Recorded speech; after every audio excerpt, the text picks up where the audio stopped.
every day I wake up and I put my kids to bed every single night, knowing that I'm doing everything that I can to preserve and maintain and give them the individual freedoms and liberties that they deserve to have in what's supposed to be the greatest country in the history of the world. And so that's what motivates me. The other thing that motivates me is I know that this government attempted to use myself and the other January 6th prisoners as a form of basically an example, wanted to put fear into the American people and say, look, if you want to stand up to what we're doing, this is how you're going to be treated. You should sit down, shut up, and accept the tyranny that we're rolling out. I can't get the time back with my family. I can't get back all the money we've lost. I can't get back, all the emotional turmoil that my family and I went through. But what I can do is I can wake up every single day and say, you know what? I refuse to allow them to use me as that example to put fear into other Americans. So that's another reason I speak out, is I want to show the American people that, look, I'm just a country boy from southern West Virginia, just an average guy.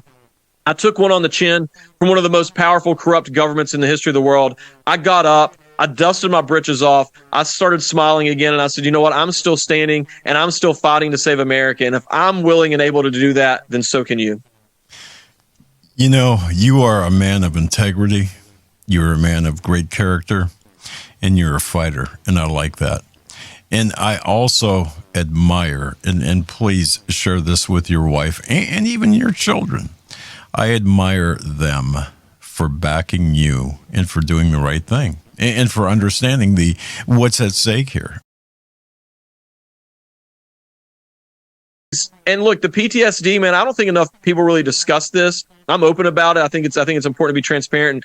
And maybe somebody's watching it. Maybe they're dealing some form. Maybe it's not January 6th or something else. But maybe they're dealing with some trauma in their life, and they know it's okay to discuss that. But we're almost 3 years after the FBI raided my home. If I get an unexpected knock on my door or a pound on my door, my heart drops instantly. I'm like, oh my gosh, are they coming back again? And so my family's dealt with that. My kids have dealt with that for the longest time.